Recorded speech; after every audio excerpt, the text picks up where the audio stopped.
Salut tout le monde, j'espère que vous allez bien. Bonjour les mamans, les amis, la famille, les nouveaux. Bienvenue sur ma chaîne, j'espère que vous allez bien et que vous entretenez des conversations internes positives avec vous-même. Moi en tout cas, c'est ce que j'efforce de me faire.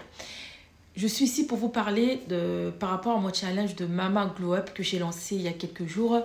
Donc là, j'ai été confrontée à la flemme que j'ai déjà tourné, que je vais vous mettre après. Et là, du coup, je vais rajouter d'autres excuses qu'on doit éviter absolument lorsqu'on veut se remettre en forme. La première chose, c'est le temps. En suivant plein de mes clients, grâce à mon activité de nutrition et moi-même aussi également, je me suis rendu compte que beaucoup de monde trouvait toujours l'excuse de la météo.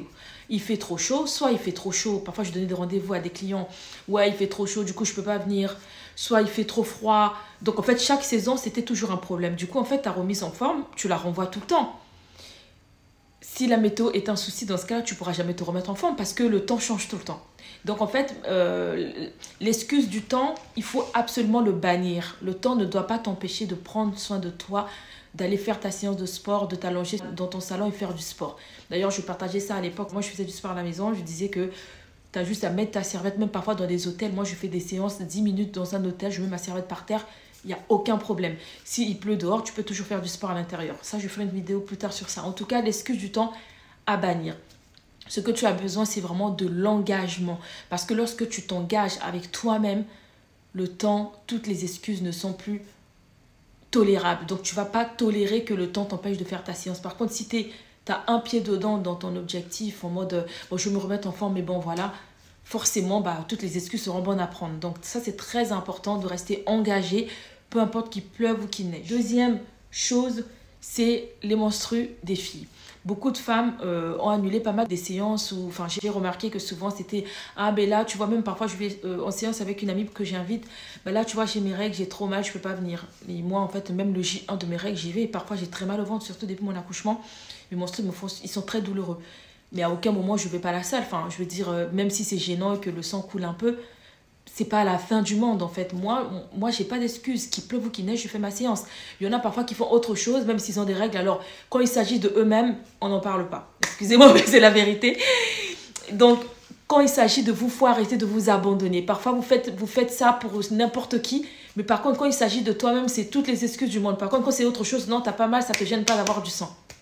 Bref. Au pire, tu prends un Doliprane, tu vas faire ta séance, ça va passer. Le Doliprane, il peut agir pendant longtemps, donc tu as le temps de faire ta séance. Au pire des pires, il y en a vraiment que c'est très douloureux parce que je suis une femme quand même, je compatis. Le J1, je veux bien, mais à partir du J2, J3, les filles, tu peux largement aller faire la séance de sport sans problème. Ça aussi, ça ne doit pas être une excuse complètement à bannir. Tu dois t'adapter. Tu prends le médicament pour l'effet douleur, pour l'effet placebo. Ensuite, tu vas faire ta séance. Au pire, tu laisses le J1, mais le J2, 3. Essaye quand même de maintenir ton rythme. C'est très important. Puis l'excuse de « je suis maman, j'ai pas le temps ». Que tu sois maman de 10 gosses, de 1 gosse, de 3 gosses, tu auras le temps si tu veux trouver du temps. Même si je sais que c'est pas pareil. Voilà, quand tu as un enfant, c'est pas pareil que quand tu as 3. Mais il y a aussi des mamans qui font du sport, qui ont 3 enfants. Pareil aussi. Il y a ce côté, il y en a qui sont en couple, qui ont plusieurs enfants, qui peuvent quand même trouver du temps de faire le sport. Moi, je suis toute seule, je gère tout toute seule, j'arrive à trouver du temps. Donc, on va enlever le nombre d'enfants. C'est à vous de vous s'auto-gérer dans votre organisation parce que c'est le choix que vous avez fait d'avoir plusieurs enfants ou pas. En tout cas, c'est la situation que vous avez actuellement. Maintenant, est-ce que votre bien-être, votre objectif doit s'arrêter à ça? Non. Il y a toujours des solutions. Il y a un moment donné, les enfants finissent par dormir. Même s'il y en a 10, ils finissent par dormir. Il y a un moment donné, si tu as un relais, encore mieux. Si tu n'as pas de relais, il y a un moment donné, quoi qu'il arrive, tu finis par te retrouver seul, même 5 minutes. Dans ce cas-là, utilise ces seules 5 minutes que tu as pour t'allonger par terre et travailler, faire ta séance. Si c'est les abdos ton problème, le ventre ton problème, travaille les abdos. Si c'est le bas du corps, fais quelques exercices. Tout ça pour vous dire que toutes les excuses sont bonnes à prendre si tu n'es pas engagé. Mais si tu es engagé, tu ne laisseras place à aucune excuse. Il faut rester déterminé. Et c'est ce que moi, je fais. Malgré tout ce que j'ai à gérer. Je suis tombée malade, je travaillais de nuit. J'ai toujours trouvé du temps pour faire du sport. Ça, c'est très, très important de rester engagé et de savoir ce qu'on veut. Il n'y a pas d'excuses. Ni le temps, ni les menstrues, ni la météo, ni les enfants doivent t'empêcher de prendre soin de toi. Oui, une maman a 10 000 choses à faire. Une maman doit aussi pouvoir trouver au moins 3 minutes pour s'occuper d'elle. Même si tu ne vas pas faire 20 minutes de sport, fais juste 5 minutes, un petit peu, 3 fois semaine. Ça va déjà faire la différence dans tes résultats. Donc, c'est vraiment ça que je voulais vous partager aujourd'hui. La partie flemme, je vais vous la mettre après. Vous tournerez le téléphone parce que je l'avais fait en mode réel et pas en mode YouTube. Du coup, j'arrive pas à la refaire, j'ai pas de place. Donc, je vais mettre comme ça. Le plus important, c'est d'écouter. Donc, et l'excuse ultime que j'ai failli oublier, c'est la fatigue. Je suis fatiguée. Bah, c'est ça un peu la flemme, quoi. Je suis fatiguée, j'ai travaillé, j'ai les enfants à gérer, j'en peux plus, je n'ai pas la force de faire du sport. À bannir ce mindset, c'est pas le mindset d'une personne qui veut des résultats. Si tu veux des résultats, tu vas réussir à combattre la fatigue. Tu dois combattre la fatigue. Je vais vous partager un peu plus tard comment moi j'ai fait au quotidien parce que les gars, moi j'ai vécu. Alors je suis le témoignage que vraiment les choses marchent les filles. Moi j'ai travaillé, j'ai eu plusieurs vies en même temps. Je dis toujours j'ai l'impression d'avoir eu plusieurs vies en une seule. J'ai travaillé de jour en étant maman solo, j'ai travaillé de nuit en étant maman solo. J'ai été en couple. Je faisais du sport en couple. J'ai été étudiante pendant mes études. Je faisais du sport, je passais mon bac, je faisais du sport alors qu'il n'y avait pas maman à la maison, on devait faire à manger. J'ai jamais eu d'excuses de quoi que ce soit de la fatigue. Oui, la fatigue est toujours permanente, surtout quand tu es maman. Mais la fatigue ne doit pas être ton excuse pour t'empêcher de prendre soin de toi, même 10 minutes. Donc le mot fatigue, enlevez-vous ça de la tête. Et déjà, pourquoi tu es fatigué? Ça, je donnerai un peu des astuces par la suite. On revoit déjà qu'est-ce qui te fatigue pour pouvoir rectifier et regagner du temps pour faire du sport. Mais la fatigue ne doit pas être une excuse pour que tu puisses justifier de ne pas prendre soin de toi. Dans ce cas-là, ne te plains pas. Par contre, quelqu'un qui dit qu'il est fatigué, qui ne se plaint pas de ses résultats, ça va. Par contre, dire que l'autre a de la chance parce qu'il arrive à faire ça et alors que l'autre combat la fatigue, ça, c'est pas juste. Donc, il faut que tu sois honnête avec toi-même. Vraiment, je pense qu'il faut se regarder dans le miroir et prendre sa responsabilité. Ça aussi, j'en parlerai. Il faut aller chercher cette responsabilité-là qui est de s'engager avec nous-mêmes et être honnête avec nous-mêmes. Pourquoi je n'avance pas? Parce qu'il y a forcément des choses que tu ne fais pas correctement. Donc, sois honnête avec toi et vois qu'est-ce que tu peux améliorer pour diminuer ta fatigue. Peut-être que la fatigue est réelle. On ne va pas sous-estimer. Une maman qui gère beaucoup de choses, c'est compliqué. Mais qu'est-ce que tu peux faire pour que tu sois moins fatigué, pour que tu puisses travailler? Moi, les gars, je travaillais de nuit. Je sortais de ma nuit, j'allais faire du sport une fois que j'avais laissé ma fille à l'école parce que je savais qu'avant la fatigue, après, avec le manque de sommeil, ça allait être compliqué. Mais dès que je sortais de la salle, mes collègues étaient choqués pour me dire, mais ça, t'es sûr que tu vas à la salle? J'ai dit oui, toujours. Dès que je sors de la salle, j'essaie d'aller 3 fois semaine après la nuit. Comme ça, quand je rentre, je prends ma douche, je dors et ça va. Donc du coup, je m'étais organisée comme ça et c'est ce qui m'a permis aussi de maintenir ma santé et mon corps et mes résultats d'aujourd'hui. Grâce à cette routine que je m'étais imposée, j'ai toujours dit, même si la nuit me fracasse, jamais je vais abandonner mes séances de sport. Je vais faire en sorte de toujours faire un peu de sport. Et c'est même le médecin qui me l'avait recommandé, il me l'avait dit, même si tu travailles de nuit, n'oublie surtout pas de pratiquer une activité physique. C'est très important. Déjà que les conséquences du travail de nuit sont colossales. Alors si tu fais pas du sport, c'est encore pire. Donc ça, je reviendrai plus tard un petit peu sur l'organisation de nuit et jour que j'avais eu lorsque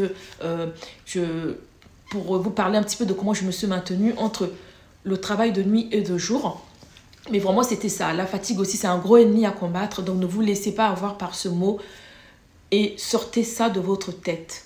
Mettez en place plutôt des solutions qui vont vous éviter de fatiguer pour continuer à prendre soin de vous. Voilà, si tu veux te remettre en forme, retiens déjà ces 3 choses ou 4 choses que je viens de te partager et ça changera déjà beaucoup dans ta tête. Le plus important, en fait, je pense que dans la remise en forme, le démarrage, c'est dans la tête. Si tu pars avec un mindset de « ouais, bon, moi, j'accepte toutes les excuses, machin », tu n'auras que ça et tu ne vas jamais avancer dans tes résultats. Si tu pars en mode warrior, en mode « je suis déterminé, je sais ce que je veux, je vais atteindre mes objectifs, peu importe la vie de maman, peu importe la météo, peu importe les menstrues, peu importe toutes les excuses », et bah, tu vas réussir à dégager ce temps. Mets-toi déjà le mindset de la performeuse, de la personne disciplinée, de la personne engagée et ça va déjà faire la différence dans ton élan de la remise en forme. On se retrouve bientôt pour d'autres vidéos encore et en attendant, prends soin de toi et des bisous. Autre chose que je voulais vous partager, que moi je vous recommande, que je mettais beaucoup en place à l'époque lorsque je travaillais de jour et que Disney était encore toute petite parce que je ne me voyais pas payer la nounou pour aller à la salle. Donc, je faisais beaucoup de sport à la maison, mais j'avais aussi développé la pratique du sport dehors. Donc, souvent, je l'emmenais au parc, je mettais mon tapis par terre. Pendant qu'elle jouait, moi, je faisais du sport. C'est ce que je vous dis. On arrive toujours à trouver une solution. Si tu es maman toute seule et que tu n'as pas le choix, que tes parents ne vivent pas à côté comme moi, que tu n'as pas envie de payer la nounou pour aller à la salle, bah, prends ton enfant. Quand il fait beau, va au parc. Pendant qu'il est occupé, tu fais du sport. Même dans ta maison, tu l'occupes. avec un jeu où il arrive à gérer tout seul, tu peux faire le sport à côté. Tu peux même faire des petits jeux avec lui. Pendant que tu fais ça, tu fais des mouvements de sport. Moi, j'avais développé tellement de choses. Tu peux mettre un petit dessin animé ou un petit truc en anglais. Pendant que lui, il est en apprentissage ou il est occupé à regarder quelque chose, tu peux faire ta petite séance de sport. Voilà, il y a toujours le temps. Parfois, les enfants, on les laisse pendant des heures et des heures devant la télé. Et nous-mêmes, on est occupés à scroller sur Internet. Par contre, pour les réseaux sociaux, on a toujours le temps. Mais quand il s'agit de prendre du temps pour nous, on dit non, j'ai pas le temps. Complètement faux. Quoi qu'il arrive, tu trouves toujours du temps. Même si c'est 10 minutes avant de dormir, allonge-toi, fais tes abdos. Le temps, si tu le veux, tu vas le trouver si tu es une personne engagée. Je le répète encore, si tu es une personne engagée, c'est du vécu. C'est du vécu, c'est là que ça part. C'est de là que ça part. Coucou les amis, story time, la flemme. Vraiment, je me tiens devant vous pour vous dire que je vous partage un petit peu le combat de la remise en forme. C'est pour vous dire que vous n'êtes pas seul. En fait, le combat, tout le monde combat. En fait, on se combat contre nous-mêmes. Là, en fait, je vous partage vous voyez, quand vous dites j'ai la flemme d'y aller. J'ai vraiment la flemme. Pourquoi? Parce que mon organisation a été chamboulée. Et donc, ce matin, j'ai dû gérer tout ce qui est administration, les gens qui ne font pas leur boulot. J'avais un souci avec ma voiture. J'ai dû faire l'interlocuteur entre 3 personnes, 4 personnes. Ils m'ont saoulée. Du coup, ça m'a traîné jusqu'à midi. Ensuite, j'ai eu des choses à faire par rapport à ma petite. J'avais prévu le linge, vous savez, ces sous-vêtements à laver parce que je lave à la main comme au bled. J'avais déjà mis dans l'eau depuis hier, avant-hier même. J'ai dit non, il faut que je lave tout là, c'est bon. Donc pendant ce temps-là que j'attendais des appels, j'ai lavé. Au final, je me retrouve, il est midi. Je me dis, mon Dieu, mais du coup, j'ai faim, je ne me vois pas aller à la salle comme ça. J'avais trop faim, donc j'ai mangé. J'ai mangé à 13h, j'ai mangé il n'y a pas très longtemps. Du coup, en fait, j'ai aussi la flemme parce que je viens de manger il n'y a pas longtemps et je me sens un peu ballonnée. Vous savez, le ventre un peu lourd, quoi. Et donc, je me dis, oh là là, mais comment je vais faire pour aller à la salle? Donc là, il faut que je trouve la force d'y aller. Parce qu'en plus, pour couronner le tout, vous savez, quand on est seul, quand on se remet en forme, on n'a pas d'enfant ou qu'on est en couple, peu importe, on ne doit pas gérer tout. Bah, ça va, mais quand tu es maman solo, tu dois gérer tout de ta fille, l'administration, toi-même, tout le reste, bah, au final, je me retrouve serrée. Parce que là, il faut que j'aille récupérer Didi en fin de journée. Donc, je ne peux pas aller trop tard à la salle parce qu'il faut que j'aille récupérer la puce. Ensuite, entre-temps, il ne me reste plus beaucoup de temps parce qu'entre-temps, je voulais aussi travailler sur mon projet. Je n'ai pas encore fait.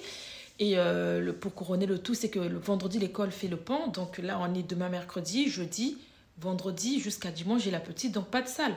Et du coup, je me dis que si je ne vais pas aujourd'hui, ça veut dire que la salle, je pourrais aller que lundi. Donc du coup, j'ai envie d'aller utiliser le matériel. Après, pour vendredi, en fait, je m'exige un rythme de 3 fois semaine. Donc le vendredi, au pire, je peux le faire à la maison parce que je suis habituée à faire un peu de sport à la maison avec toute mon expérience d'il y a 7 ans. Donc ça va, je sais me prendre en main. Sauf que du coup, là, je ne peux pas me dire, vas-y, attends, c'est pas grave, saute-le. Et comme je disais dans mon live hier, il ne faut jamais supprimer. Peu importe ce qui se passe, il faut y aller.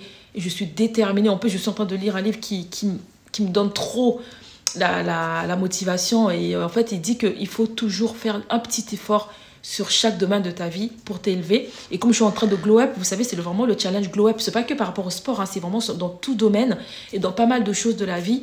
Donc, je me suis dit que si je m'améliore, je vais essayer de rajouter un jour en plus parce qu'en fait, j'ai regardé, mon ventre, il ne me plaît pas vraiment comme avant pour l'instant. C'est vrai qu'avec la prise de masse et la prise des kilos, notamment que j'ai pu lutter depuis 1 mois et demi, 2 mois, ça veut dire que du coup, le combat contre le gras est vraiment encore très urgent. Donc, si je ne fais pas attention, le gras il peut très vite s'installer. Donc, du coup, j'ai hâte de recommander la nutrition. Donc, sans la nutrition, il faut faire encore beaucoup plus d'efforts. Beaucoup plus d'efforts comme je faisais avant. Donc, du coup, je ne peux pas rater un entraînement. Du coup, je me dis que je vais y aller. Je n'ai pas le choix. Pourtant, j'ai envie de dormir. Vous voyez, j'ai le choix. Hein. On a toujours le choix. Là, je suis toute seule. Les enfants sont à l'école. Il n'y a personne. Je peux m'allonger là sur le canapé ou aller dans mon lit. Mais je dois y aller. En fait, c'est ça. C'est pour vous dire juste... Pendant le glow-up, c'est intéressant aussi de vivre ce moment-là. C'est pour ça que je vais le mettre à l'épisode 3. Ce glow-up-là, c'est pour vous montrer aussi le combat au quotidien. C'est vraiment la réalité. Que parfois, tout le monde... Il n'y a pas question de chance, en fait. C'est à toi d'aller provoquer ce que tu veux. C'est à toi d'aller chercher ce que tu veux. Moi, je veux un ventre plat. Je veux continuer à me maintenir en forme. Il faut donner les moyens. Il faut aller chercher. Parce que tu as le choix de dormir ou pas. Mais moi, j'ai décidé que non. Mais d'autres vont trouver qu'ils ont la flemme. Et après, demain, ils vont se plaindre. Moi, je ne suis pas dans la plainte. Je suis dans... J'ai ça, ok, c'est pas grave. Qu'est-ce que je peux faire? Donc, c'est ça le mindset qu'il faut avoir lorsque tu te remets en forme. C'est un combat perpétuel contre toi-même. C'est toi qui auras les résultats, c'est toi, ton corps qui doit aller travailler. C'est pas le corps de quelqu'un qui va travailler à ta place parce que les résultats, ça va se voir sur ton corps. C'est ton corps qui va te parler si tu l'aides à bien s'entretenir. Si tu te nourris correctement, si tu mets tout ce qu'il faut en place, ton corps, il te rend. Regardez mes résultats que j'ai commencé à vous partager. C'est incroyable tous les résultats que j'ai eus. Donc, il faut continuer. Et là, du coup, j'ai un autre objectif, donc je ne vais pas lâcher. Tout ça pour vous dire ça, c'est qu'on a 10 000 choses à faire. Il n'y a pas la chance, parce que beaucoup de monde me dit « Ouais, Nista, tu as de la chance d'être comme ça. » Oui, nanana. Non, en fait, c'est le travail. Il n'y a pas de chance. On part tous de quelque chose, mais lorsqu'on arrive au bout, c'est ce que tu as fourni sur le chemin. Ce n'est pas comment tu pars, c'est le chemin qui est important et jusqu'à où ça te mène et tout ce que tu apprends sur le chemin. C'est ça qui est important, c'est tout. Il faut vraiment pas avoir les mindsets de victime en mode non, mais non, j'ai pas de chance, je peux pas, vu déjà comment je suis. Non, en fait, t'es comment? Tu peux aller chercher ce que tu veux si tu te donnes les moyens. Ça sera peut-être lent, ça sera peut-être difficile, mais tu peux y arriver si tu ne lâches rien. Et moi, je ne lâcherai rien du tout. Donc, je veux me lever tranquillement, je vais y aller faire cette séance. Parce qu'entre-temps, ben, l'heure passe. Et je dois me bouger, quoi. Et donc, je vais y aller. Ouais, courage, Nisla. Parfois, je me dis courage parce que, ouais, il faut beaucoup de courage. Il faut beaucoup de courage. On m'a toujours dit comment tu fais, comment tu fais. Et parfois, je me dis même comment je fais. Mais ouais, ça vient de l'intérieur. Il faut vouloir quelque chose. Il faut le désirer tellement fort pour aller le chercher. Donc, je vais aller le chercher. Let's go. Donc, reste connecté pour l'épisode 4. Pour le glow up, du coup, ça va être un peu de tout. Ça va être les difficultés, ça va être des astuces, ça va être un peu de tout. Et je ferai un truc un peu plus global sur ma chaîne YouTube où je vais vraiment prendre le temps de vous raconter un petit peu mon histoire. Comment ça se fait que, j'aime autant me prendre soin de moi, etc., etc. Et qu'est-ce que je mets en place, etc. Donc, abonne-toi pour suivre bien le glow up. Et si tu es une maman qui veut apprendre des choses et t'inspirer des autres, bah, t'es la bienvenue. Et moi aussi, j'irai voir ce que vous faites pour m'inspirer de vous. À bientôt. Les filles, let's go. Hein. Je suis pas loin de la salle, je suis contente. Je me sens déjà beaucoup mieux. En fait, le truc, c'était juste de quitter la maison. Et ouais, là, c'est bon, là. Je me sens motivée. Et je vous ai dit que vous allez le faire. Vous allez voir, je vais sortir, je serai toute contente. Par contre, le temps dans le sud, on en parle, là. Il fait 27 degrés, les gars. Oh, mon Dieu, on a le temps du mois de juillet, quoi. C'est dingue.